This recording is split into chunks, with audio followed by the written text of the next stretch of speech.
with um, your BTech Mechatronics Engineering, Cum Laude, with 21 distinctions. Yeah. I never actually failed the test in the module, but there was still that thing that this code is not working. I'm even dreaming about it. You know, it's rough when you have to think about work. You had a dream, it did work. When you wake up, it's still not working. Done math, I'm done. I'm fine.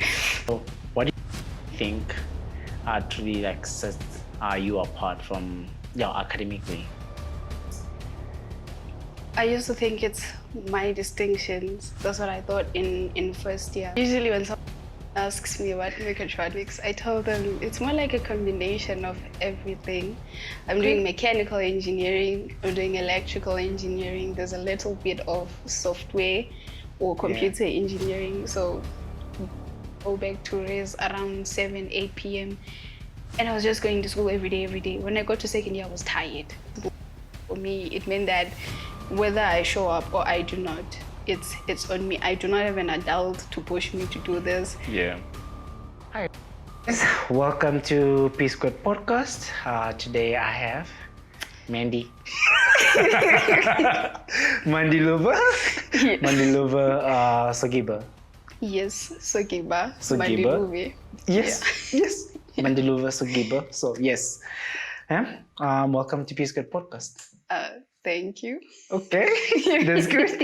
So we're gonna start first with our cards here. You're just gonna pick 3 random cards, then give it to me. Don't look at them. Yeah. There we go. Good. You are in court, no lies. So let's see. If you could have a conversation with anyone in history, who would it be? History. Yeah. Don't come with Nelson Mandela because you're from... The thing is, I'm starting to realize that I was really terrible when it comes to history. That is why I didn't do it. My memory is terrible.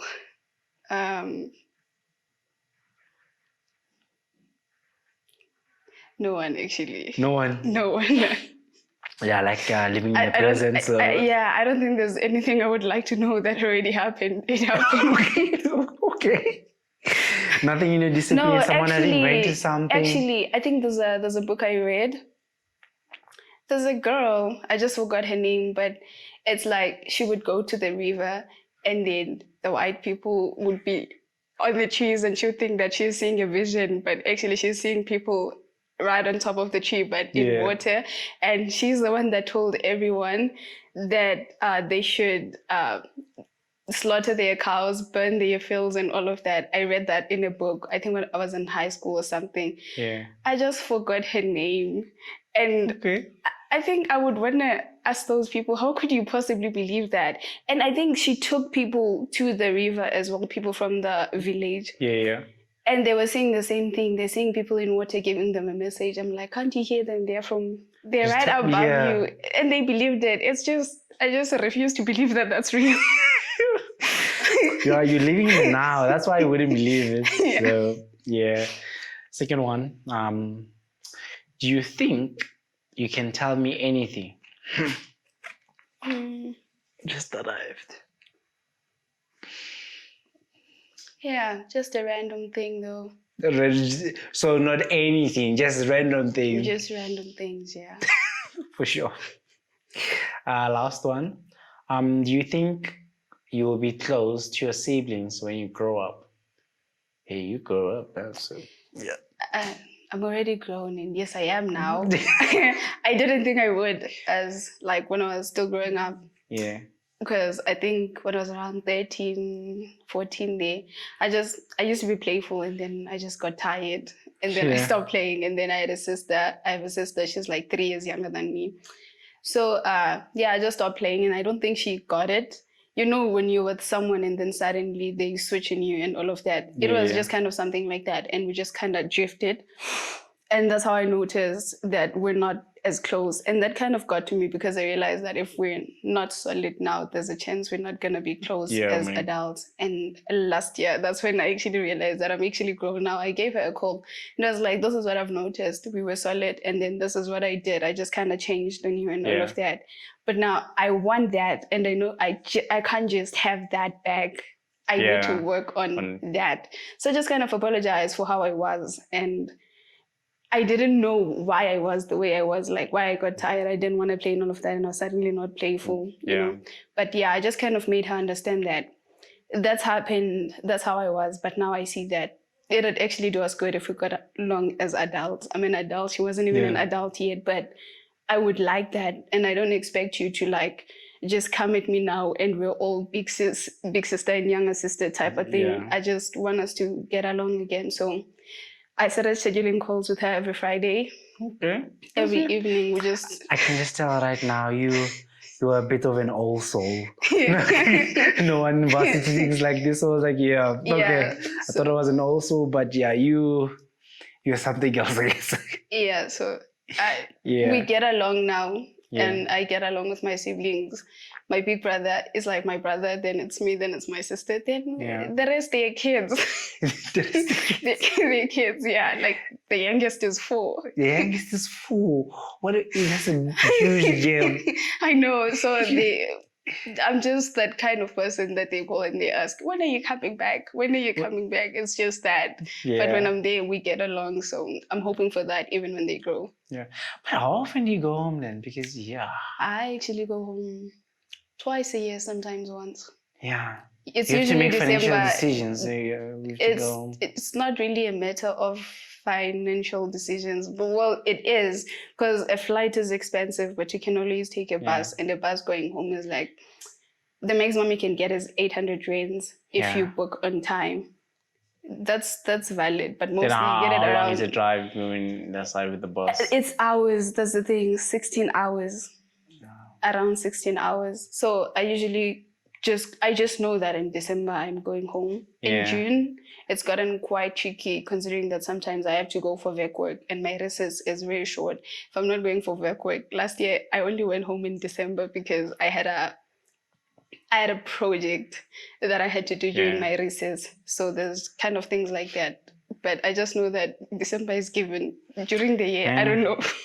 Even if you have to, even when you have a project and you have to do it, even your recess, just do it early hours of the morning until 12. Then the afternoon, just relax. You're gonna miss those days.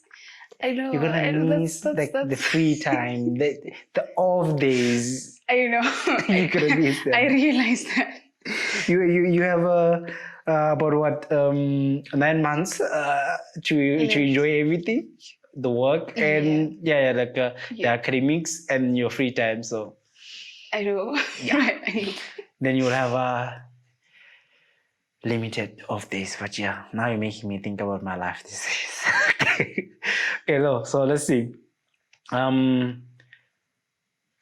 You doing mechatronics, I'm glad I got in contact with you. I told you people have been wanting to know about mechatronics, and in my line of work, I don't know anyone that is doing mechatronics. It's either electrical and electronic or mechanical straight, not the hybrid of the two. So someone like me who's not clued up, what would you say is mechatronics? You had 4 years, over 3 years to think about the answer. So. Usually when someone asks me about mechatronics, I tell them it's more like a combination of everything. I'm doing mechanical engineering, I'm doing electrical engineering, there's a little bit of software or computer engineering. So that's all I'm doing. I'm doing all 3 of them as one thing. All at once. Yeah. Okay, so how did you get into it? Was it more you have a interest? I'm just trying to get how do you get into I like the electric, you want your interest lie with mechanical side of things or electronics, or how do you come this is something I want to do?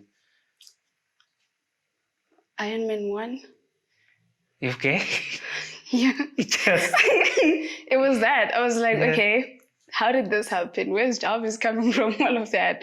So I was like, I can do robotics engineering. I looked into robotics, and then I found out that only one institution offers it, and it was Eduvos when I Googled. And I could not get to Eduvos because it's a private institution and all of that. Then I was like, what's the closest thing I can do? And it was mechatronics. I was like, okay, it looks like I'll be doing mechatronics engineering. But I didn't do that. I finished my matric. And I was like, actually, I'm good with chemistry. Let me go do chemistry. I guess you said like you go. Let me do good. Okay. Yeah, so I did applied chemistry, Bachelor of Science. Okay. I finished when I was almost done with my first year. I think that's when it clicked that, okay, so when I'm done with this, yes, it's for fun, but what am I doing when I'm done with this? I didn't really know what I would do, and I didn't really put thought to it as to this is what I would do after I'm done with my degree. And then I started asking the people, like our lab assistants and all of that at school as to, so where are you going exactly when you're done with this? And I saw that most of them were in academia, like they were masters, some going for PhD. And I'm like, so this means I'll have to study up to that level, but still what comes after, you know? And then I was like, maybe this is it. I didn't have problems. And then one day I wrote a test in chemistry and I thought I failed it. And I was like, you know what, I'm leaving, I'm done. This is not worth it.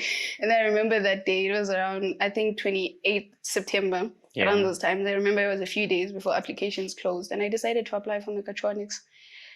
And then, the chemistry gone. And no, actually, I think it was a matter of, I think I failed and I might not survive. Let me go. And then also the people, you know, when you're in first year and you start talking to people in second year and they just scare you like, this is hard, there's this module, there's that, look out for that. It was just kind of scary. And then I remember in applied chemistry, we had to apply for second year. You couldn't just go. They were taking only 50 students for second year. And that wasn't only the students that are doing first year in applied chemistry. They're looking into everyone doing BSc, all the other. So this means that everyone who wants to get into applied chemistry is applying. I applied. And they said that the marks they're considering was, I think it was math and chemistry. And I knew that if I put all my guns in math, I'm done. I'm fine. So we did that. They took their time and then they responded in December. I remember I was checking if I've gotten my acceptance to second year. It just kind of felt like first year because you have to apply again, even though you thought you were in. Yeah, so when I saw that I got in, I was just scrolling on my emails and I saw that maybe a week or more ago, I got acceptance for mechatronics as well. And I remember just sitting with these two acceptances and I'm like, do I start afresh? Do I go continue? I didn't even tell anyone at home. Make your own decisions here. I was just busy thinking about it as to what exactly am I going for. Yeah, and then I decided that I would actually just leave and go to mechatronics because I looked into what can I do with mechatronics and what can I do with chemistry. Actually, they did even put a list of industries we could go into, but as much as I was there, I started realizing that I don't think this is what I wanted when I started. I enjoyed grade 12 chemistry so much that I thought I could do this. But what did I want? And I was like, I just wanted to get into robotics. So why not just go for that? Because I might get this degree and I might not even like my job when I'm done. And that's the one thing I do not want. Yeah, so I decided that I'm going for mechatronics. I remember letting my mother know that actually I'm changing schools. And she was like, you know what? You're doing it for you. And that's the one thing that she's always reminded me of, that whatever you do, if you decide to not go to school, just know that I won't be alive for long. I'm probably going to die soon. You'll be on your own. You'll be on your own. So just make sure that you do what's best for you. And that was all I needed. So I just decided to come this side. I just do remember though telling a friend that I'm actually considering going to do mechatronics, where I tell her TET. She's like, no, why would you leave UKZN? I went to UKZN. Why would you leave UKZN and go to TET? And that was like, it's a matter of the degree, not the institution. Exactly. Yeah, I just ended up leaving and I came this side. Well, and look at how you're doing for yourself. You do well for yourself because of but people wouldn't, like, it's just thinking about it, just scary. Like, having to make the decision and you don't know what lies ahead. Just And leap of faith. Yeah. it was even funny. It was a risk. I wasn't sure if I'll survive because people hear mechatronics and they think, yeah, you know. So I wasn't sure I was going to survive. And I was using NES my first degree. It was going to be 3 years, and there's that whole N+1 rule. So I was coming this side, counting on N+1. I'm like, I'm left with 3 years. I cannot afford to fail. I have to make sure I pass. And people are scaring me that thing is tough, but I'm like, I'm actually gonna do it. I'll finish it in 3 years, and that's it. And Okay. Then when was your pass came? Or when did it come into place? they actually came end of first year, when first year was almost finishing. Yeah, because I had issues with NES and. Okay. Yeah, that kind of helped. Like the issues they helped because they would tell me that they told me that I'm defunded and all of that. And that's the one thing that motivated me to look for a bursary. I don't think I would have if that didn't happen. Yeah. Because I just didn't care about much. I just cared about, okay, I'm passing and that's it and I'm done. But I didn't look into, so what am I going to do when I'm done with this degree? Didn't look into those. Didn't think about things like VEC work and stuff like that. Yeah. Yeah. Well, at least now, there's a path. You can see things falling into place. It alleviates some of the stress as well. So, well, let's see. You graduated BTech Mechatronics, right? Yeah. Cum laude. I did not. Okay. So yeah, let me just on a serious side, but yeah, you graduated with your BTech Mechatronics Engineering Cum laude with 21 distinctions. Yes. So let me see if I still remember. It was 4 in your third year, then 9 in your. See, I have my own research. I have good sources. So yeah, first year it was 8 out of 9, then 9 out of 10, then 4 out of 6. Yeah. So in total 21.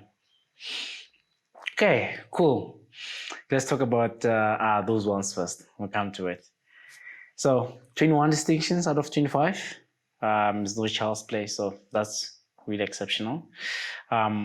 So what do you think truly like sets you apart from academically? I used to think it's my distinctions. That's what I thought in first year. That, you know what, I beg those distinctions. Someone looks at my academic record and they look at maybe a classmate's academic record and they're like, this is the one. And then until I had a conversation with a friend and he was telling me that actually that might be enough, but it's also not enough. You still have to have something that sets you apart. And I was like, okay, I really tried though. I thought my marks set me apart. What is it that sets me apart? They're like, have you considered getting into roles on campus? Yeah. I was like, I never really did that. So that's when I started considering also getting into tutoring and stuff like that on campus. So he just told me about the fact that now I'll not only be getting the distinctions, but it will be like you were doing something else and you still managed to get this. That's really good because it's one thing, just like I spoke to your friend, like this other lady I was interviewing as well. She's a business analyst. So she gave me a contact of someone from the previous company that she was working. That lady is in HR. I was like, you know what, this person, when we accepted her application or stuff like that, it wasn't because of her academic record. It was because of the things that she was doing outside of the academics. So those kind of things, like, they add up. They show like the leadership skills. They show like the initiative. It was like, oh, this person was a taxi driver. That's very interesting. How can he be a taxi driver in varsity? Like they're very curious. Like they want to see like how she thinks, how she does things. So I was like, like if you are studied out of varsity, you don't have experience. So what is it that you are doing or what that you did that's going to set you apart from other people? And that's one thing I saw from you. I was like, you're doing all these other things as well. So I think it has to be that. And I also looked into the core modules. I didn't want to just get into tutoring for the sake of this is what he did on the side, I looked into modules like electrical circuits because I figured it would also help me strengthen my foundation in electrical engineering alone. Yeah. So I applied into roles like that. And then I realized that software, I like software as well. So why not apply for that as well? So I just looked into the modules I was interested in mainly, and I would tutor those. That way, it's not only just helping the students and getting to assist them, but it's also a matter of solidifying my foundation as well in the module, because you get a students, when you're a student and you're telling another student something, they'll want to know if you really know what you're talking about, and they'll start to question you. So it just kind of strengthens my foundation in that, because I get to learn more, because I know they'll be challenging and all of that. And and I did mention your friend mentioned like you're very confident, but again, like you going through that process, you gain the confidence, like, oh, I know what I'm talking about. And then I guess like it helps you with your own studying, or even in your class, like comprehending things. So and let's see, you spoke about tutoring. You did electrical circuits, mathematics. I did electrical circuits, mathematics. I wasn't doing it for at school. I was actually tutoring a student from VUT. Oh, okay. So what I would say I like about that is that with tutoring maths, I'll get to my bursary. What we do in there is that when I'm struggling in a subject, they have a management, and that management has a tutoring platform. So you go there and you request for a tutor in a certain module. So they asked us if we're interested in being tutors as well, even though we're being tutored. So it was kind of something like that. So I signed up on their platform as well. And now, because they're not only managing my bursary, but other companies as well, a student from that university will ask for help. And if they request a lesson from me, and it's something I can help with, I just view their work. And it actually helped me even study ahead or study further than I think I may have at my institution, because I've always liked math. If I'm able to see it and fully understand it myself, I can obviously explain it to the other person. So it was kind of something like that. That's how I ended up tutoring math, and I tutored the student from the other university and some from TUT as well. That was it with math. And then I also was a student assistant for software design. We were programming in C. And currently I am a student assistant again for software design, and I also assist with control systems engineering. Yeah, you know what? These things like are good for other people as well. Less about you. Maybe you might think like they're helping you, but you're also helping people out there. So that's very good. Yeah, I think when I started, it was also a matter of I wanted to be able to actually stand in front of people and talk to them, because I noticed in my first year that I sit in front for a reason. I sit in front in class. You sit in front. You are a student. Okay. I sit in front, and there's a day I was late, and I sat at the back, and it was in that day that I actually realized why I sit in front, because when you have a question, people look at you. Like they look back, so and that actually scared me. So like it's still at the back, no one looks at you. It doesn't bother me at all. So like it's like, let's go. So I realized then that I'm actually really very terrified of speaking in front of people when they were looking at me, and I felt it that they are looking at me. And then I noticed that I actually may have a problem with really speaking to people and a lot of people. And I remember I attended orientation on my first tutoring role, and they asked us, why do we want to be tutors? And I told them that I may have taken this role for a very selfish reason. I took this role because I want to stand in front of people and talk to them and have them listen and not be scared. Yeah. That's really good. Well, I didn't care about people, but she used to tease me because I had a squeaky voice when I speak. So every time, but I didn't care about it. Then, there was this. So one thing again that your friend mentioned was like, you're really good at teaching, and she thinks like you might not realize, but you're really good at teaching and explaining concepts. Then she was like, I know if I didn't get something in class or someone, you are the person. You know how to do it. I was like, the way you explain, like you're talking about this person, have like did you ever think about teaching? We're like, no, not teaching per se, but being a lecturer. I have. Yeah, we're like, oh, you open, maybe you can be a lecturer. I was like, oh, okay. Yeah. Sounds good. Yeah, I have considered it. I'm not gonna lie. I still am. But I was thinking that I do need to go to the industry, spend years, and actually find something that I'm actually specializing in, something I can say, this is what I can lecture. But part of me still doesn't want to leave the industry for lecturing. So I was thinking that, what if I really grow with students? Exactly. So I was just hoping that I can actually just do good in the industry, spend years, have the experience, and maybe lecture part-time. That's what I want. It's like, this is what I like, but this is what I'm passionate about. When you're in lecturing, you're repeating the content over and over again. You even miss out on what's the upgrade in the industry. But when you're in the industry, you evolve with the technology. So it's like, I do not want to live here, but I like this here as well. Yeah, very good. Yeah. And then there was this other thing besides the tutoring. It was your secretary of SciChem. South African Institute of Mechanical Engineers. SciMech, yeah. Because I know there's other ones for electrical, So you were a secretary. What role you playing? Like I saw something about the student structure. Yeah, it was a student structure. We found out that there was one at school, but you know, when people do a structure and then the leadership or the people that are in the committee, they leave and then there's no one to come over and actually get to the roles again. It was something like that, like it kind of died out. And then this guy that was like a year ahead of me, he was doing his first year of honors. He actually spoke to people and he decided that we should start afresh, like we should start that again. And then they were having roles and all of that. And it was like, you know, I've never been really involved in anything other than academics. Let me go. I spoke to him and he was like, I said, what roles do you have available? He said, we have the secretary role available. And I was like, what does that do? Because I had no idea what I would do.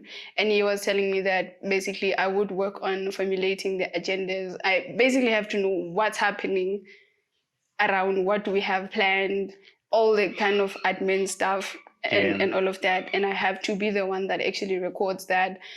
I have to write down what happened, what we spoke about in the meeting and all of that. And I was like, this is actually, my attention is bad, but this will help. I'm taking the minutes now, I'm taking the minutes now. This means that's one thing even at work, they were like, Greg, you're the one that's taking minutes. I was like, yo, guy. Yeah, so I was like, actually, this might help, but also it will help to just be part of something outside of school, because I feel like whenever people ask me, what do you do? I do school. I do tutoring, but tutoring is also school because I'm just repeatedly learning what I learned. But other than that, there was nothing that I was involved in. So I was like, I can actually do that. So I got into that. We planned events. I went to Limpopo for the first time. From the coast, just the opposite, like north to south. We went on a trip. It was like a site visit. We went to Eskom, the Medupi station. I got to learn a lot in there as well. And I was like, it's really good to be part of this. And just to, what helped with that was the fact that for the very first time, we've never had a site visit in my degree itself.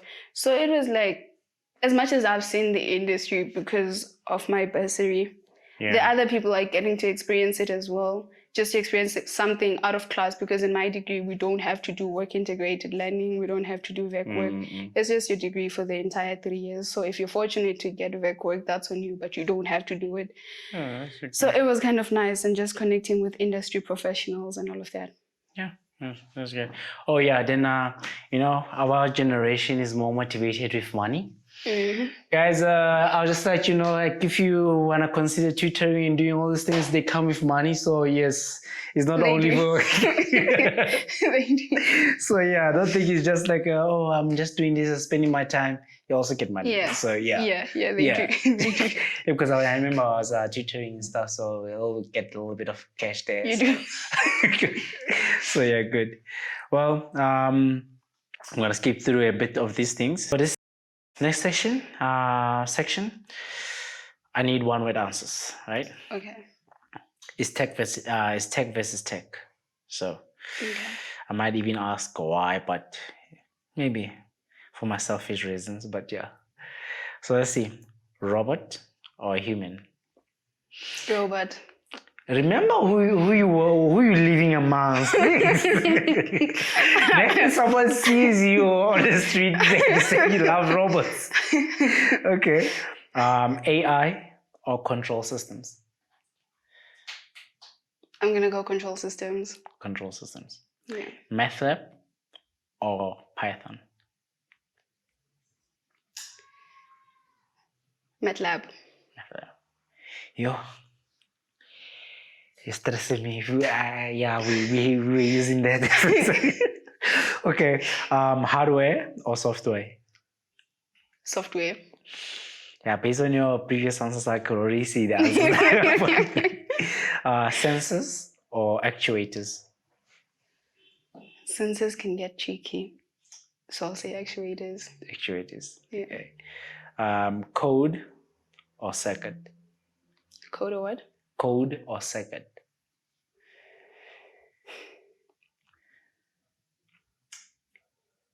Yeah, this is a hard one. You will get me wrong. I was gonna say, I thought you would say like code, but like now it's like you No, think, okay. this is actually a hard one.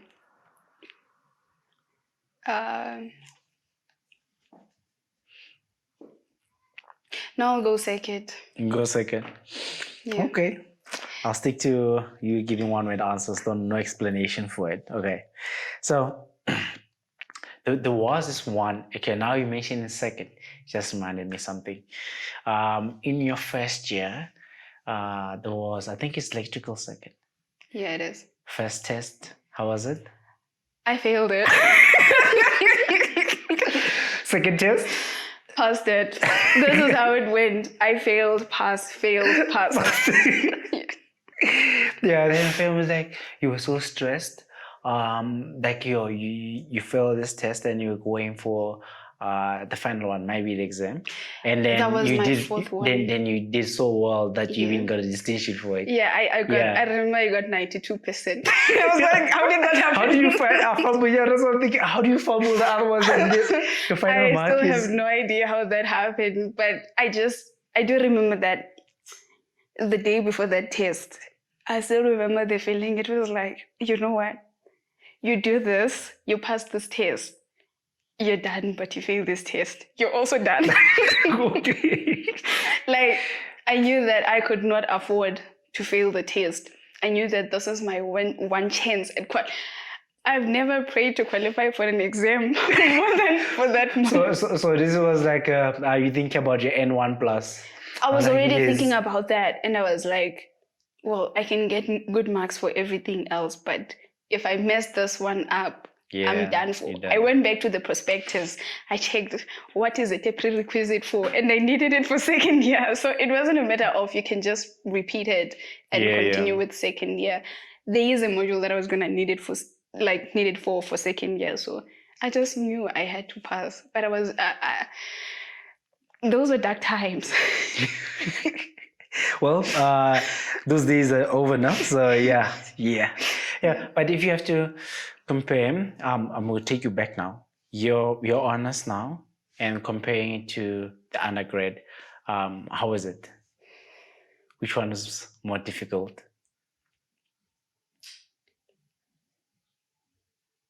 I was actually telling a friend that there's a phrase that this year felt like being alive during surgery. This is how this year feels.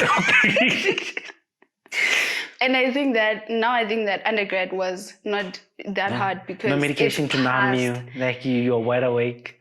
Yeah, it's like last night I actually submitted my proposal, and I remember thinking that after I submit my research proposal, I'm just gonna sit and I'm gonna cry it out. I'm done. And it's just a proposal. There's gonna be my conference paper. They did a mini dissertation. I'm just done by a proposal. So but then I do think that undergrad must have been difficult, but it's just that it's past now, and I have Yeah. no connection to that. So I think in the now, like right now, I'm going Yeah. through a lot. So it's now that's hard. Yeah. But I would still say I have a good recollection of my second semester. Yeah. You have so. Before you go to your second semester, second year, then I asked your friend like, what is one thing that people would be surprised that you do, right? What do you think that is? You say it's something that you just said right now. Just triggered that. I don't know. It was like when you're stressed a lot, you cry. So that one is like you just feel like you can cry. I was like, yeah. She's right. Sometimes, yeah. Sometimes I even schedule it. I'm like, you know what? You schedule time to cry. Yes, I need to. I mean, if I cry now, my screen is going to be blurry and I won't be able to get the work done. So how about I get it done? Like I just push The work myself, needs I to be get it done. either way. And then Yeah. after that, I'll sit and I'll be like, that was hell. Yeah. Yeah. So usually here and there, just schedule them. I just Yeah. know now that you don't just cry. You have to plan them. Give them a time. You don't just cry now. Now work needs to be done. That yeah. Do it later. Yeah. Yeah, but I get what you're talking about. Well, the previous 2 episodes that I had, one of the VPs said, "What doesn't get scheduled does not get done." Exactly. So yeah, you do the work and then you cry after. Later. There's a time for everything. Yeah. Yeah, I can Yeah. see. Then going back now, to your second semester, I would assume that's where the most challenging module came into Embedded place. systems, yes. That's the one. Yes. Okay. So how do you overcome that one? What happened? This is actually why I said circuits. Embedded systems second semester, we were building circuits and doing programming as well. You program a circuit to work. You have to upload that code.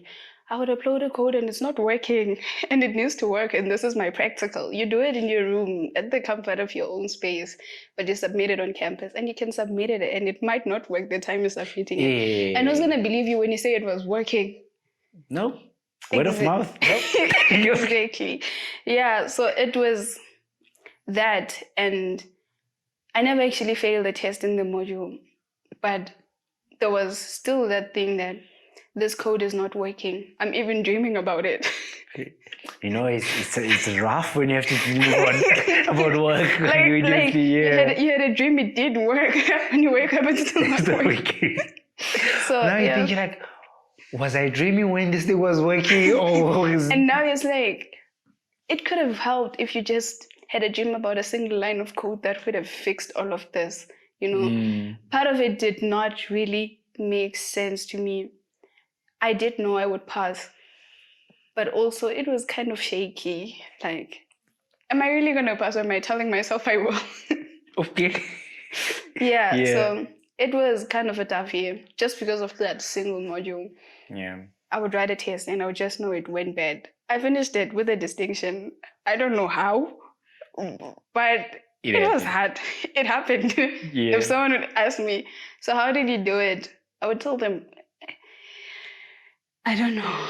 You don't know. It just happened. It just happened. Yeah. Then, and if you have to compare now your undergrad with high school, where were you smooth sailing? I'd still say my undergrad. Your undergrad. Yeah. I don't want to say high school was hard, but I don't think I did put in that amount of work. Like, I was just going with time. Yeah. When it came naturally, like, I'm born smart. I just do like the bare minimum. You're not even thinking about it, but yeah. Yeah, I think that I would study, but I wouldn't think about do I have to pass this test, because it kind of came. It was okay, you know. You will pass. The grades they didn't really matter. I think until I got to matric and my mother would actually push me to study. She'd be like, so you can go to sleep. I'll wake you up at 12. You know. Yeah. Like, Wake up at And she would 12. stay up with me the entire night while I'm studying, and then I'd Very go to good. sleep, and then wake me up again for school. Very support system though, yeah. Yeah, but undergrad, it was all me. So I think that's why I feel like it was my time. Here, I was responsible for me. It meant that whether I show up or I do not, it's on me. I do not have an adult to push me to do this. Yeah. That's when I really felt the grades, because it felt like it was mainly my work. Yeah. But in high school, I don't really remember what happened. But it was just school. Like, I was just going to school, getting the tests and all of that. But I think that I was really fully mentally sane when I got to varsity. Like, that's when I was a person. So is it like a norm for you?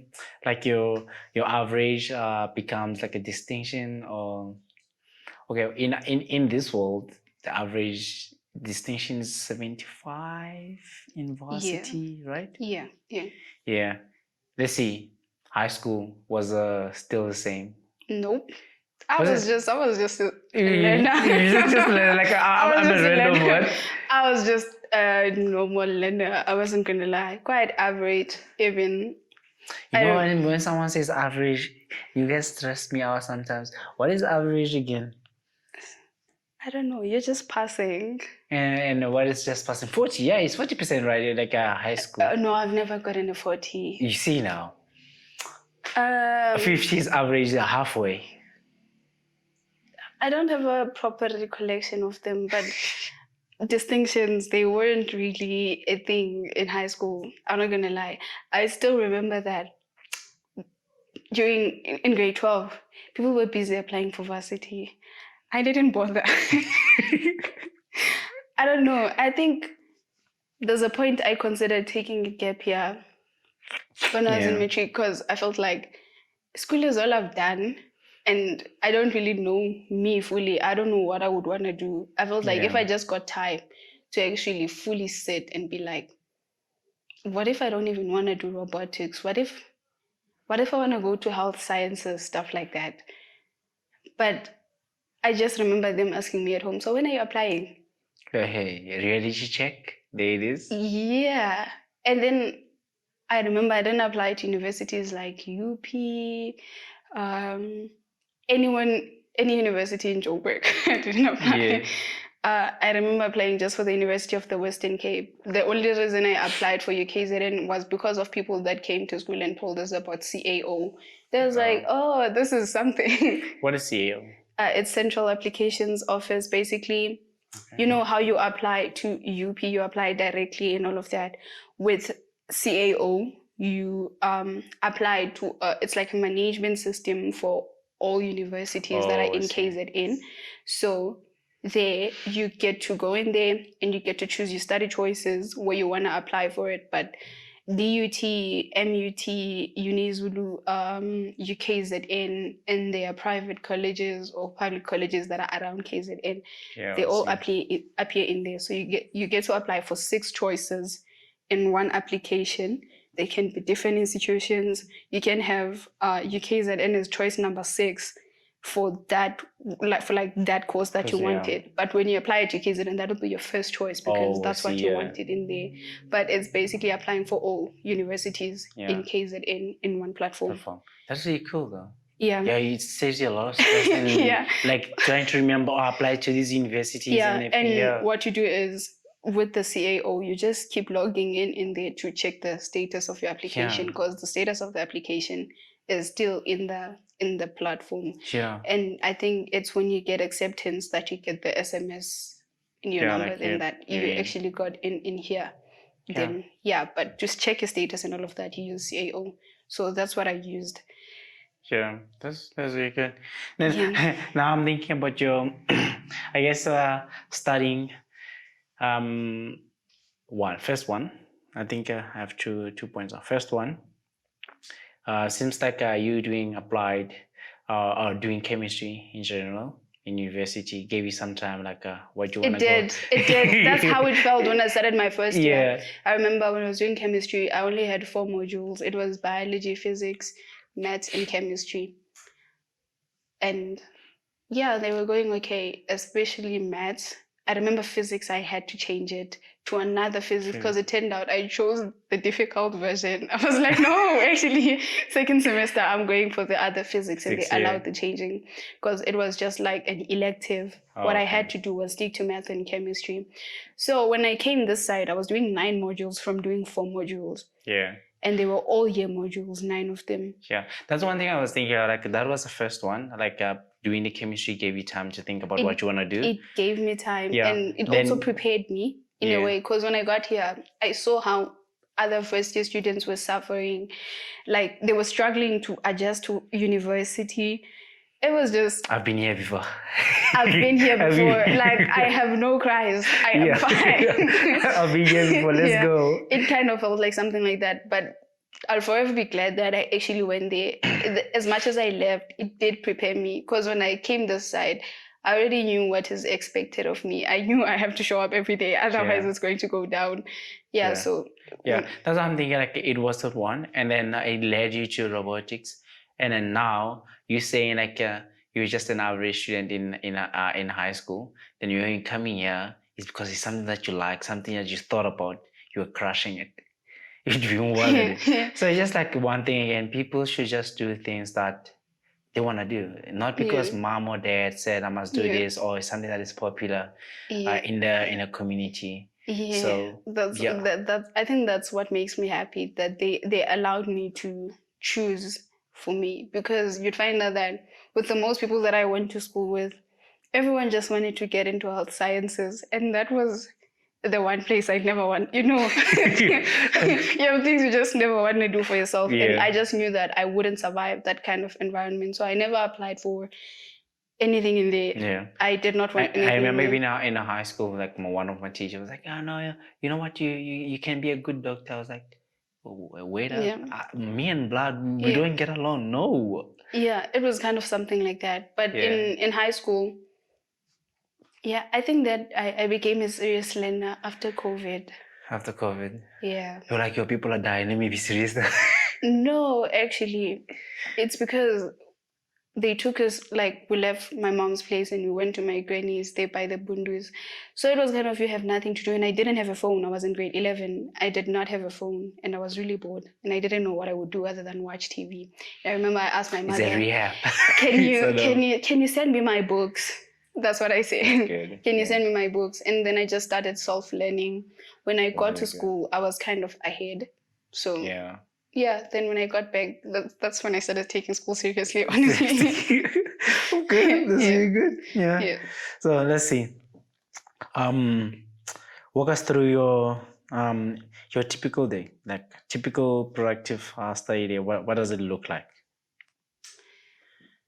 I want to ask, are you asking this year or my undergrad? Because it's different. It changed. It changed. Yes, it changed. Everything has changed, actually. Yeah. But we can go for my undergrad. Firstly, undergrad, I'll say third year. That's why I was more structured in there.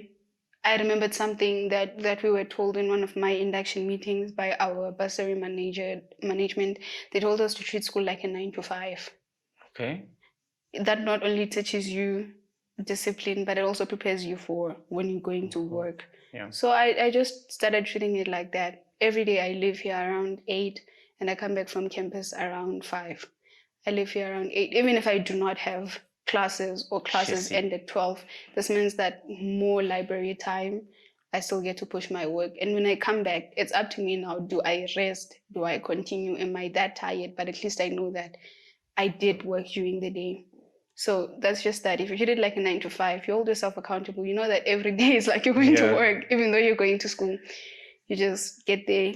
After all, we all do things that we don't want to do. Still do it anyway. So you might as well just push yourself. Become a norm. But I think that was before I discovered when am I most productive. Now I know I'm most productive at night. So one would say they're cross-nighting. To me, it's not even pulling an all-nighter. It's studying. It's a norm. Like, what are you talking about? Like, we're doing this every day. I just gaslight my body into thinking it's in the morning. And that's the whole night. Well, maybe we have to change that. You're going I know. to... I know. But this year, most of my classes have shifted to online. This means that I get to spend most time here in my room, because am I really going to the library to attend lectures the whole day, not No. push any work? And it also taught me how to be disciplined now, because I think getting used to going to the library to study made me not be able to fully study in my room, because that's my focus area. But now I'm able to sit here and look at my books and actually study. So yeah, the routine is just find the time you're best productive in, because you might feel bad for not doing anything during the day, but you might find out that your brain is not working during the day and it works properly at night. So it's just kind of something like that. You find the best time, or you do 9 to 5. You force yourself. If you can't find the time, just do 9 to 5. Go to school every day, get the work done, or don't go to school. Just push the work done in your room, but at a time. Give yourself time. Yeah. Yeah. Oh. Yeah. With working this hard and during the midnight and you have to attend classes, maybe let's say that when you working like you're working overnight, then you have classes, you still go for the classes. Yes. Yeah. Have you ever experienced burnout? I have. Yeah. And when I do, I just shut down. I feel like my structure, it's not really solid, but it works for me. Then how do you recover from losing the momentum? Sometimes I shut down for 2 days. I just decide I'm not gonna touch my laptop. I'm just gonna allow myself sleep. You know, I think it gets to your mental. You just realize that I'm tired. Like I don't want anything. That's what I would do until I realize that you can also just find something that's fun to do, that you can do for when you're giving yourself a break, and then you get back to work again, because you gave your system an idea that there's no longer the pressure. Rest a little. When I'm stressed, I always say you can go bouncing, you can go to bounce, have fun, become tired, come back home, sleep. That was a mental reset. Yeah. Or there's also a place in Sunnyside. I went there as well. I was overwhelmed, and you just go there, ride a bike for an hour, and you're fine. Yeah, you just ride a bike for an hour. Mental reboot. Yeah. Shut down. Let's go. And then you start afresh the next day. But yeah, sometimes I would say that I do procrastinate. Just a little, but I do. Sometimes it's the pressure that actually allows me to have the mental clarity. So sometimes it's kind of something like that. I don't usually experience the burnout until that one big submission or that one big test. After the test, I shut down, because I've been staying up, pushing myself. Yeah. Then, after that one, I will be tired. Or it's a matter of putting off work until I know I have a few days. And then I know that I don't have time. I really need to get this now. So I do rest, but not before a deadline or not before a big test. Then the burnout will come after. I'll rest for a day. Emotions aside, mentally, we will just deal with those right now. It's how I shut it down. Like now we need to get this out of the way, and let's get it out of the way. Yeah. I remember now. I forgot what I wanted to tell you when we were talking about the tutoring and the extra activities that you're doing in varsity. Then I just remember it now. I was like, you wanted something outside of the academics. What is it that you can do? So sort of like make yourself versatile. Not only you focus on the academics, there's something else that you did outside of the academics as well. The SciMech, SciMech. Yeah. So getting that exposure as well.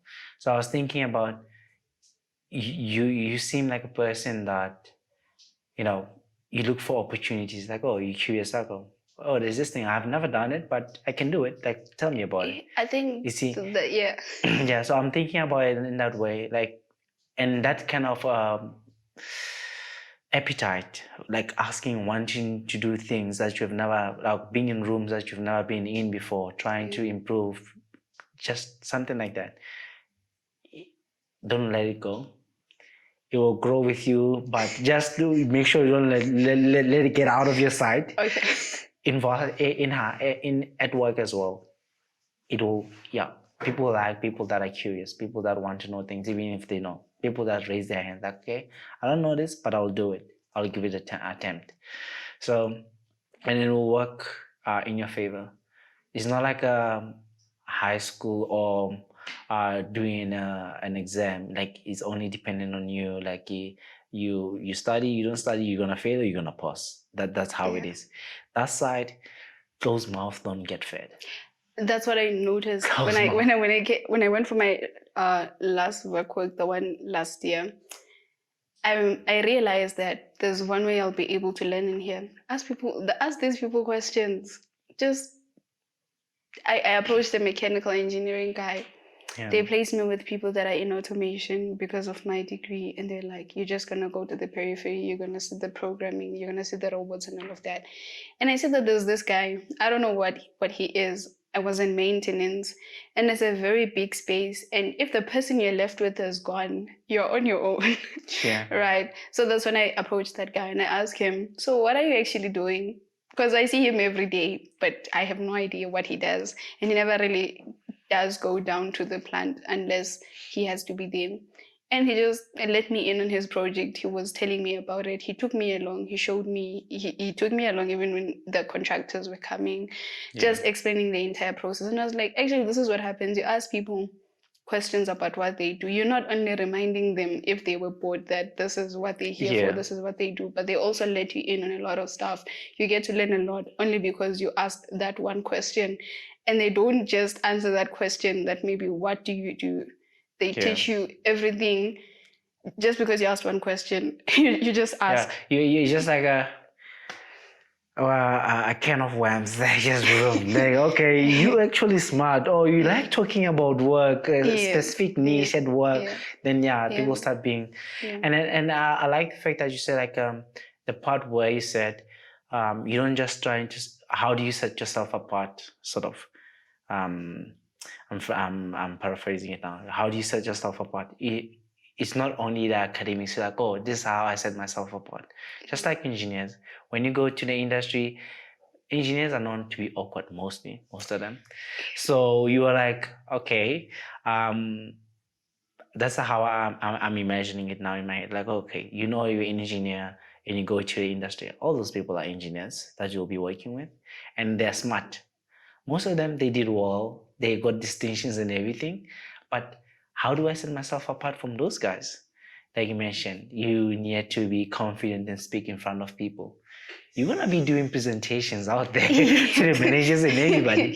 So we don't think about those things. You think about here, like you're writing an exam, you're working in a silo. When you're there, you have to speak to people, a lot of people, to make your life easy. I realized that especially last year, because when I went there, it's a very big office. You get in there, it's in the morning. Everyone is saying, "Good morning." Like, I was like, where am I? I don't want to talk to you. Like, please. Like, the people are so lively. And you keep greeting people until you get to your chair. And you don't just get to your chair because maybe it's by the door. You will greet everyone in here before you sit. Or you'll just leave your bags and you greet everyone. Yeah. I was like, I really need to do work on myself. If this will be my life, this means that I do need those skills. That's when I started like just talking to the people. And I was actually telling them that this year we have mentorship every year. So I was telling them that this year I'd actually like my mentorship to not be technical. I don't want to be asked if I can program a PLC, if I can do this with a robot. That's not what I want. I'm almost done with my studies. And I know not to expect to come there and program a PLC to run the plant because the plant is already running. You're not building anything. You are producing cars. This means that I'm not starting anything from scratch. And I know now not to expect that I will have this groundbreaking idea when I've just started. Now I need to know, what do you expect from me as a graduate? What do you need from, like, what am I going to do when I get there? Yeah. I need to know, what do I need to make sure that I can do when I get there? So that's what I told my mentor, that actually this is what I would like this year. I get the tasks, I get the projects, I get the presenting to you whenever I have done something. that was a part of my action plan. But now I need help preparing for the industry. I need to know what social skills I need to work on. I need to know how will I, like, what do you Yeah. expect from me? So that's what I'm looking forward to learning this year. And that's actually what kind of also pushed me to just decide to do honors as well. I was like, I know I'm not ready. I've been there, and I know already now that it's not even a matter of I'm not ready, or I'm not confident when it comes to the technical side of it. I don't feel I am ready to really go in there Yeah. and get the work done. So I just decided that can we use this year as preparation for me? Yeah. That's good. Yeah. Well, you sound like someone who really wants to provide value instead of just like ticking the boxes. So yeah, really good. So tell me, do you prepare differently? Tests, final exams? Yeah, I've had people ask to study with my friends and I, Yeah. but they leave eventually because we study differently. I don't know how to do the whole slides or notes thing. Yeah. I've always struggled with that, and I think it's because I get bored with the reading, and I prefer thinking. When I'm thinking, I do not get bored. So I have to be challenged by a problem and not be able to solve it in order for me to fully consult the book. And I've noticed how my answers come from the head more than they come from like maybe the structure. I've noticed when I'm practicing a question, when I look at it at how I did it in the test, and maybe I was fortunate to have it come out in the test and I practiced it, the methods that I used when I was practicing it and when I was doing it, they're not the same. So that's how I am when I study for a test. I take out those tutorial questions that we're given to do. Let me say with thermodynamics, I would read the slides. There I had to read them to be familiar with the formulas. And then after that, you just solve the problems. But it's not a matter of really get into the theory and the theory behind. For me, it was a matter of solve the problems until you experience a problem and then fully consult that book, read, and fully understand what is happening there. But most of the time, it's a matter of just reading and making sense and understanding what's in front of you and just solving the problems until you have a problem. And then you ask for solve it until you have a problem, right? Yeah. If then you're not done, solve it. Yeah. Okay, cool. Then one word answers again, right? Yeah. So let's see. So this edition is engineer struggles. Okay. Deadline or sleep? Deadline. Deadline. Test or assignment? Test. Test. You don't want to spend like weeks trying to sort something out. Yeah. Burnout or pressure? Pressure. Pressure. Pressure builds diamonds, or whatever they say. Debugging or designing? Let me think.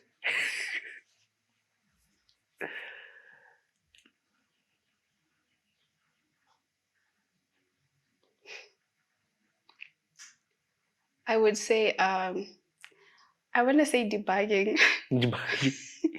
Okay. Group work or solo?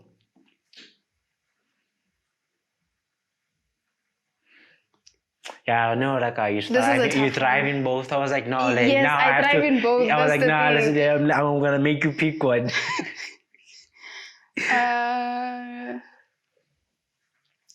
I'll say group work, and I want to say why. Okay. I do well by myself, really well, but I work in my terms by myself. But when you're working with people, they challenge you. I like that. You like the challenge? That yeah. I like the challenge, but not only Different that, I like thinking and that stuff, I don't work with my own schedule as well, because with me I can be flexible and I'll just do it at night and I'm fine. But when you're working with people, you are expected to show up when they expect you to show up, so it kind of holds you accountable as well. But I'm fine with solo as well. I can do either way. It's fine. Yeah. I can work. Yeah. Well, I have my answer for the last one, but all-nighter or early morning? All-nighter. That's what I'm saying. I got my answer for that one. Like, yeah, great. So yeah. So now, for the guys out there, right? So let's see. For the guys that are struggling with the consistency, what would you say like keeps you motivated on days that you don't feel like studying? I would say that it's mostly finishing. If you start something, you have to make sure you finish it. You can't leave work hanging. That's been my biggest motivation. That well, I started this. I might as well. I think leaving that degree made me realize that you can't always leave things halfway. Just finish what you started. Make sure you got in this. You knew exactly what you were doing. Maybe you even prayed to get into this degree. So why play with the chance that you have? Make sure that you get it done. Make sure that you finish it. Make sure you're able to look back and actually be proud that you did put in the work. And it's not a matter of getting just distinctions. Even if all you do is just survive, just make sure you get the work done. Yeah, just finish.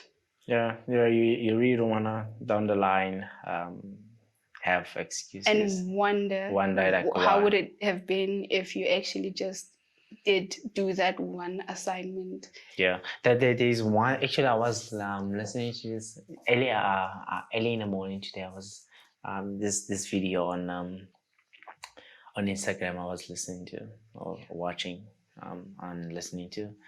Then the lady was like, even if she failed or she didn't achieve whatever she wanted to, but at least she knows she gave it everything she had. She tried everything, like the practice, everything she's done in the practice. She knows like it'll be comfortable when she does it, like in a competition. Yeah. So I was thinking about it as well. I was like, trying to remember what is one thing that I regret. Like since in my life, I was like, there's one thing. And then after that, it was just more on the athletic side of things. And after that, I was like, everything that I'm doing right now in my life, I will make sure I have no doubts.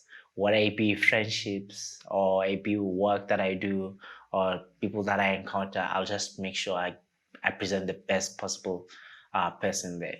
And other than that, try not to live with regrets. I go to bed, sleep like a baby.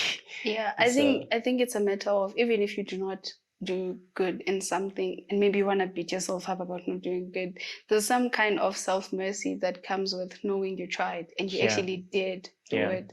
It didn't work out how you thought it will, but at least you did try.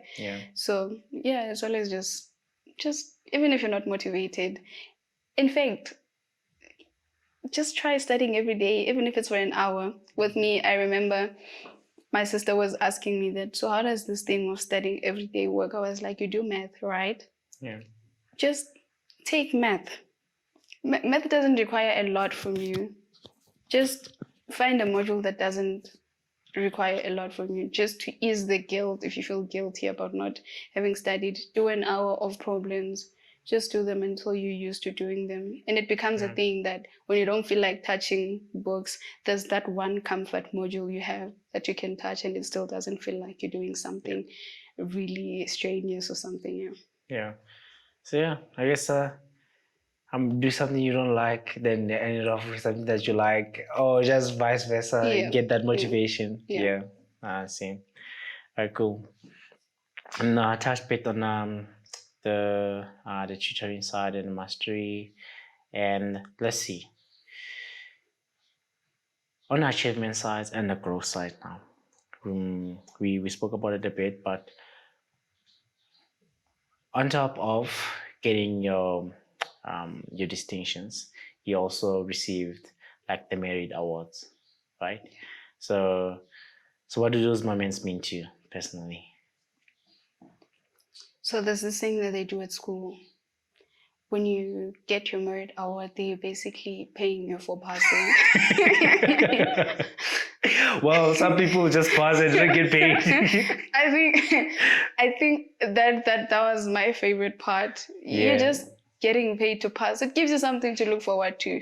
You're like, I'm getting that money again. I'm coining it, boy. Yeah. So I just remember that when I got my first merit award, I just saw money coming into my account and I'm like, I'm not supposed to have money come from school to my account. I was really scared. I'm like, what is happening? Because I am really not supposed to have money come from school to my account. Yeah. So now I'm like, am I getting in trouble with my sponsor? What is really happening? And then I mentioned it to them that, okay, so this is what happened. But it turned out that it's because they have fully covered my fees. So it was like, well, it comes to you. Yeah. But that's the motivation. Just getting paid to pass. It feels good. Yeah, like that. I'm getting paid for all the effort and the stress. You just realize that this is money. You work for it, but it also doesn't feel like you work for it. It came easy to you because you were just doing the work, and they're like, well, just because you're studying and you're passing, here it is. So yeah. For me, it was just a matter of just getting the money. Get the money. Yeah. Yeah. But out of all the academic achievements, which one are you most proud of? And let's put a why. Personal achievement or academic achievement? Now you open both. Let's go both. Out of my academic achievements, I would say that I knew I would graduate cum laude. I knew in first year because it's a promise my friend and I made to each other. We decided that this is what we're doing. But I don't think I would have done it without her, because I remember there's a test I got a 50-something, and I was like, 50-something is a distinction in university, and she had us say that. She was like, that's not how it should, that's not it. And it was then that I actually realized that I do need to put in the work, and that it should get to me when I do not really do good. I shouldn't be telling myself that 51 is a distinction. So I would say that my greatest achievement was meeting friends with the same goal. Yeah, that's good. Just surround yourself with people that maybe not want what you want, but you have an interest that's aligned. Yeah. I was struggling at times, and I found comfort in knowing that we're all struggling. Like, I know sometimes they can't help me and we can't help each other, but it feels good to know you can pick up the phone and you're like, bro, do you understand what is happening in chapter 4? And they're like, no, do you? Yeah. So I think, like you're not alone. Yeah, I know that. I think it was. Yeah. I think that the best thing to have ever happened to me was just finding friends that understood the struggle, and we were all doing it together. Yeah. Yeah. That was really good. The passing and all of that. Right. It was like a reward for staying in that friendship for years. Yeah, it was really good. Yeah, I like that. And then that you already like have this in your mind, like speak things into existence. Yeah. But you just don't speak things into existence without putting the work. When I tell you that in third year, I remember there's a point that we did a video and we're like, we're left with 2 months. And we're getting our cum laude. This is a manifestation. We are finalizing it. But we knew from first year. I remember we read the guidelines at school and like, how do you get cum laude? We wanted to know that how does it happen? And from then, it was a matter of we really have to get it done. We're just getting cum laude. How it happens, we don't know. But we have to put in the work and make sure that we get to that. So I feel like it would have really gotten to me if I didn't. Yeah. But then when I was in third year, I knew I'm through. We are there. I can feel it. I can see it now. Yeah. And third year was a test. Marks went down, but I just knew still that, Yeah. Okay. It's happening. Very good. Then let's see. I mentioned like this is beyond the classroom, and you haven't touched much on the work, but you have the vacation work, but we touched on that a bit. But anyway, I'm gonna leave that one out. Touch on this one. There's some certifications that you have. So what you want the continuous learning outside of the structured academic honors thing? Actually, I took some courses on the side just for interest's sake. But then there's also a module that I did, process automation. it took all of my recess, like all of my holidays. It took them because during holiday we have training and we Oh, have to go to school during that to get trained on with it. I remember we were introduced to PLCs and we went there for an entire week, and you get a certification for taking that course. So it was like my lecturer really did try to prepare yeah, us for the industry by not only giving us the theoretical side of it, but they were also hiring people from outside who can actually come and train us on these, so we can get certifications as to when you go in there, you not only say this is what I learned. We took an exam as well for that. yeah, So this means that you did not only learn it and maybe you took tests in class, but you also got to the hardware side of it and you took an exam for it. So it was a matter of that. That's where the other certifications came from. yeah. Like, but somehow do you think that these certifications give you like an edge as a student? Um, to be honest, I'm not sure, and I think it's because I did not bother looking for a Right. job for now, and I was thinking that this year when I'm trying to apply for internships, I should actually add them and see the kind of advantage they actually add. If I go for an Yeah, interview, I want to see if they actually do ask that you have this, what did you do? I want to see if it is something that they really look into, because I never really asked the people that were my classmates that are working currently yeah, if they actually do add value. All I do know is that they gave me an introduction to something I would not have gotten out of nowhere. I don't know. I feel like we could have been told that this is a PLC, this is how it works.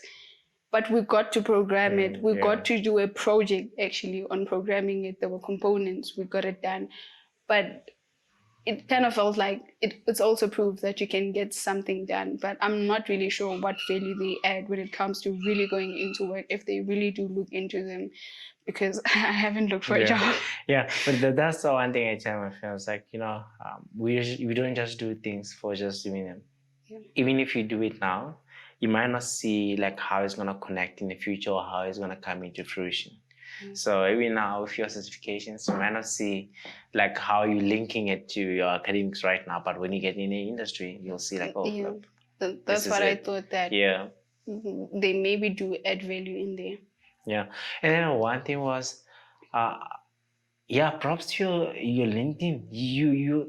It's very detailed. Yeah, compared to when I started and the friends that people that I know, it's it's something else. Yeah, for someone that is still in varsity, yeah, I was like, yeah. So you put effort into it, like you set a time to do it, or you Um, just build over time. I actually built my account in first year. Okay. That's when I opened my So LinkedIn account. I'm a bad student. I opened my account when I was only starting to look for jobs, but yeah. Yeah, I opened it then. I don't think I even knew what LinkedIn was until friends mentioned it. And I was like, Yeah. tell me more about this LinkedIn thing. And Yeah. they start mentioning it. And I was like, okay, let me just open an account. And then I remember last year I did not really do much. I was like, you know what, this year I'm focusing mainly on school. My LinkedIn is going to be a recap. I'm just gonna Yeah. yeah, I'm just gonna be active once and I'll just be recapping everything, because then it's a matter of really sitting and be like, so this is what I did out of this degree and that let me just share that now. Yeah. Because if you notice, you'll see that most of my posts, they're like when we're approaching year end, last year. Yes, yeah, okay. Yeah, so that's kind of what I did. So it's more like I would have done it when I'm looking for a job, but I wasn't looking for a job. Yeah. Yeah, but Okay. I've just been there and just looking into what are people actually posting in here. Yeah. Yeah, but people who are in your field or looking to be in your field, what habits or what is one habit that they can start today that will significantly improve their performance over time? I would say that looking into someone like me, firstly, I had the mindset that you have to figure it out. Like, Yeah. you have to figure it out. So just be open to asking for help, because it's not going to be smooth. You might know mostly everything, but it's still not gonna be smooth. You have to be able to actually ask for help. Give someone a call, say, how did you do this? I think that I realized that when I noticed that when I can't figure something out, my brain is not receiving to the help from my friends. They explain something, they can explain it 5 times, and I'll still not get it because in my brain, I have to get it, I have to know it. And they try to help, but my brain is just not catching it. So that's when I noticed that sometimes you have to learn to ask for help. So I would give a friend a call. Can you help me with that? Even though I know it, but it's like I'm practicing to have someone tell me something, tell me that this is how you do it. So you have to be open to asking for help from people, because you may experience a problem with one thing, and if you're not able to ask for help, you're in trouble. You're gonna suffer. So that's what happened. Like, in my first year, I was like, nah, I can do this. I've done it before. Then I saw my results. I was like, this is me. Yeah. Then that's when it started changing second year, and then I saw the improvement. I was like, yeah. I think that it's that, and just make sure that you surround yourself with the people. I get the connections. You know people from other departments. You might meet them in the industry and all of that, but also make sure you have a good relationship with the people in your class. People that get what you're doing. Because otherwise you're on your own. You will go to class and it'll be like you're the only one in class, even though the class is full, because you're just not used to everyone around you. But now you get to have people that even talk about the assignments. There's an assignment you didn't get and someone mentioned something, you're like, people have answers. That can help. Even tutors in tutor, like when you go for a tutor or they have questions there. People have the answers and everything. It's been done before. Just like tweak like numbers and you see the thing of talking to people. I remember in second year, when we finished first year, we had someone share with us second year content. When we finished second year, someone share with us all of third year content, the slides, all of that. So you're kind of ahead. When the lecturer is taking their time uploading the slides, you can still study ahead, right? Because you have the material. So it's just connect with people, talk to people. But for sure. But but it can be the same thing that we just spoke about now. But looking back, what would you tell your first year self? Calm down. Okay, I'm listening. Like, calm down. I feel like in first year, I knew that I have to finish all of these 3 years. I came with the mindset that I'm relying on my N+1 rule. And I tell you that I was at school every day. I'd come back late. I remember I stayed in town then. It was such an inconvenience. Those days I'd go back to res around 7, 8 p.m. And I was just going to school every day. When I got to second year, I was tired. Like, I'm just exhausted. It's like I studied 3 years, but it was just 1 year. So if I was actually coming easy on myself in first year, I wasn't gonna get tired. But I remember in second year, I was already exhausted. Third year, we didn't even really go to the library with my friends in third year. It was a matter of now be disciplined, push in your work, ask for help when necessary. But in first year, we were at the library every day. I think that's what made our classmates actually ask to study with us. Because you see these 3 people and they just walk into the library every day. So I think first year self, calm down. You're fine. Like, this is not a race. You're okay. You're not gonna die. Relax. Okay. But if you went pursuing mechatronics, what would you be doing? I thought I wanted to go straight just into robotics when I first started. And then I went to the industry. And then I was introduced to the term vision systems. And I was like, now we have to add to my list of the things I want to do. I was taking an interest in vision systems. I actually wanted my research to be based on that. But the scope, when I submitted my first topic proposal, my lecturer was like, this is too long for 1 year. And then I was like, okay, I can change it for something else. But my main interest when I go into the industry, I'm hoping to just be placed there by the robots and the cameras. That's where I want to go. Yeah. That's good. Last bit of it now. The fun twist section. Coffee or energy drink? Can I say both? Both. I need a caffeine. Both. Both, yeah. Yeah. Music or silence? Podcast. Okay. What's your favorite podcast? Huh. Strangers on a Bench. You are on a podcast. You're saying you're on a podcast. Just not thinking. Well, I have to check it out. Yeah. It's Strangers on a Bench as well as Strangers on the Bench. Crime Okay. Junkies. Crime. Crime Junkies. I'll have to check those ones out. Calculator or I got this. Definitely calculator. Okay. Like calculator. Yeah. Sleep or just one more chapter?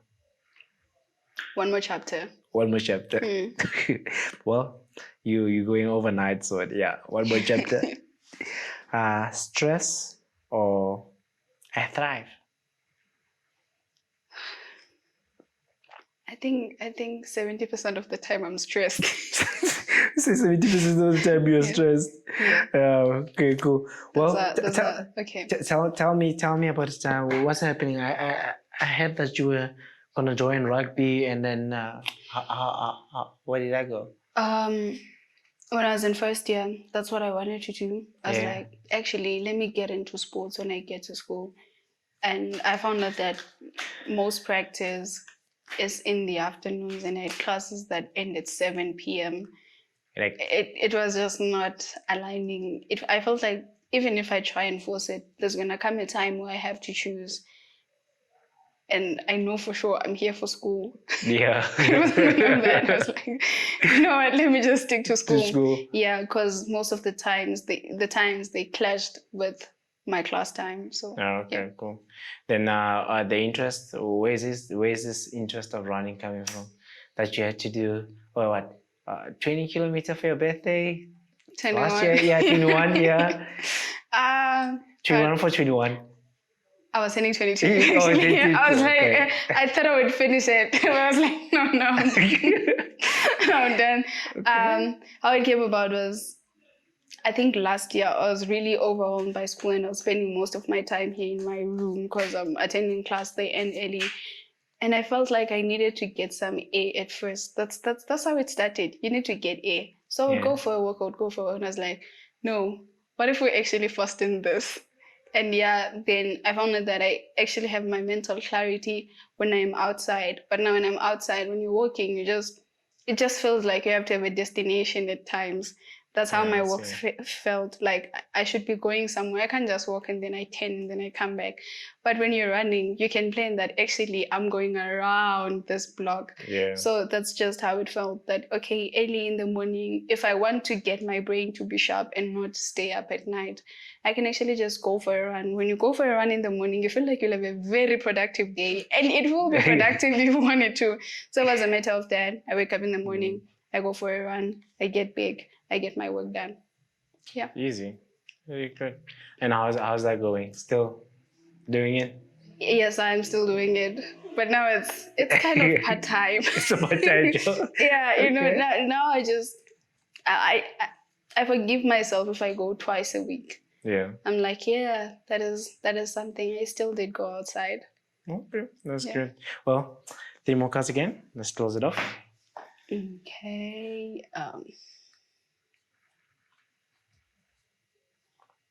This one. And this one. Okay, perfect. Yeah. Cool.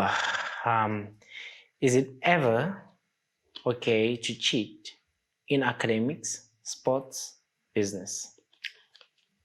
It's not okay at all too, because I feel like once you get away with it, you might do it again. One day God will make an example with you. Exactly. And your API goes up like, oh, I still like 1 rand. Oh, I can still 10 rand next time. Oh, I can see the 100. Exactly. Yeah. And you might be the example is to never to do that again. Yeah. Wait, now you gotta think careful about this one. People have got into trouble because of this question. Who is your best friend and why? Can I say I don't have a best friend, but I have a good friend? Who's your good friend? It's not Olo. Now she's like, oh, I thought you were my best friend. And now I say I'm just a good friend. There's a difference. Okay.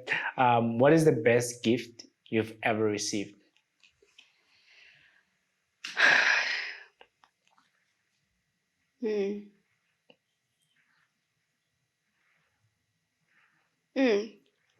You're really making me think.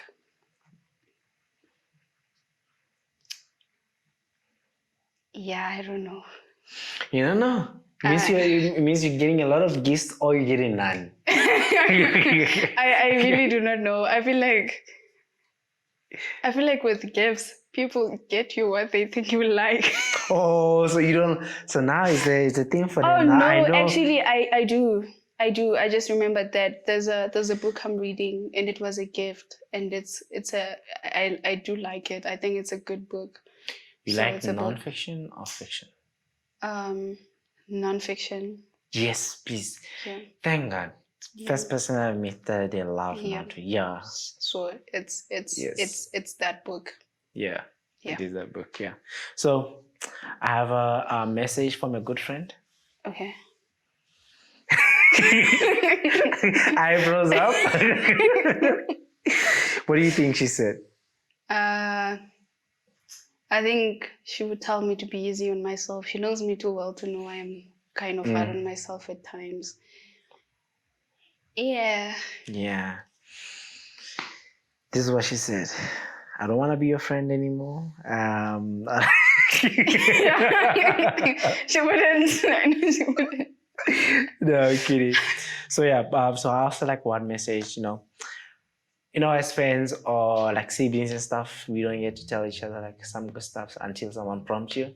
Because every time you're joking me and all those kind of things. So I was like, I don't know. So any message at all, even if you want to swear at them or it's fine. Just tell them. It's a message as well. So I asked her like, what would it be message? What is it that she would like to say to you? So she just said, she's proud of you for the hard work that you put in, and then how you supported her emotionally and academically. And then I mentioned about sometime last year, you thought like you were doing the bare minimum, but for her it meant a lot. So you were there for her, and so that was the part about. I even wrote it down. I thought I didn't write it down. Then she said she loved you so much, and she wishes you all the best in the future. And again, she's proud of everything she has. Like she's very proud of everything you have achieved, including the cum laude. And again, she loves you so much. Then I don't think she'd ever say that to me. You see, that's the thing. That's the thing. And then she was getting emotional as well. She was like, "Oh, you're gonna make me cry right now." And then it didn't just end there. Maybe I'm gonna embarrass her now. So she sent a voice note. So I'm gonna play that voice note so you can listen to it. So yeah, like I know the first part she was explaining, but yeah, I hope I know it's so difficult right now. I know right now you're feeling so overwhelmed and there's a lot of work, but I believe in you. That's what I want to say. I believe in you so much that I know you're going to put in the work. It may seem impossible right now, but then eventually at the end, you're going to get this degree again. You're going to make it. You're going to pass. I believe in you so much. And also, I'm thankful to God for meeting such a lovely person and a wonderful person like you. So yeah, I love you so much, Mandy. I love you. Hey, easy peasy. Why am I not getting this voice note? That's what I'm saying. Like when you're friends with people, you don't get to hear the other side until someone prompts them and stuff like that. So, yeah. Wow. And maybe this is why she didn't say she said anything, because she didn't want to get to this point. So this is what I said. Maybe that's why. Yeah. Yeah. But yeah. So, but, well, it's been, how long do you think we've been speaking for? An hour 30. Exactly that. Hour 30. Since the camera will be rolling, yes, an hour 30. So, but yeah. We met through, not unconventional. I think if it was 1970, it will be unconventional. But these are conventional times. People meet through social media and stuff. And then, yeah, thank you for agreeing to be part of the series. And I know I've been trying to get someone mechatronics. I was like, guys, I don't know anyone mechatronics. Even now, there are people that said, like, okay, we're tired of the engineers. Can you just get someone from the production side, the artisan, you know, the operators? Just, we need the other side of things. So I'm trying to go in that direction as well. And then even the other fields, not only engineering. But the thing is about engineering, I'm close to engineers and people that know me. So I don't know anyone from the bank or that other world. But yeah, I'm trying to go into those fields as well. But for you, yeah, just thank you. And trust in me without knowing me. Just meeting online. Yeah, so, and giving this a shot. And definitely, I know someone out there who will learn from your journey. And yeah, getting cum laude is nothing short of exceptional. It's a lot of work, a lot of cries, scheduled crying. So yeah, appreciate the opportunity and welcoming me into your normal dome, which is not a normal dome. But yeah, appreciate it. You're welcome, and thank you for texting. Yeah, I hope I was able to add some kind of contribution. I don't really know if I added anything considering I'm a student, but I may say that to other engineering students who just did school and were unfortunate to get opportunities for work. What I can say is, guys, email those companies, have them reject you, send your CV. Like, just look at companies around you, companies that do what you would like to do. Around July, August, start asking for a job for December. Say you're available. Sometimes it's not even about the money. Say you'll volunteer. You just want to be inside the plant. It gets overwhelming when you're doing it for the first time because you're like, this environment is actually very noisy. Is this what is actually happening?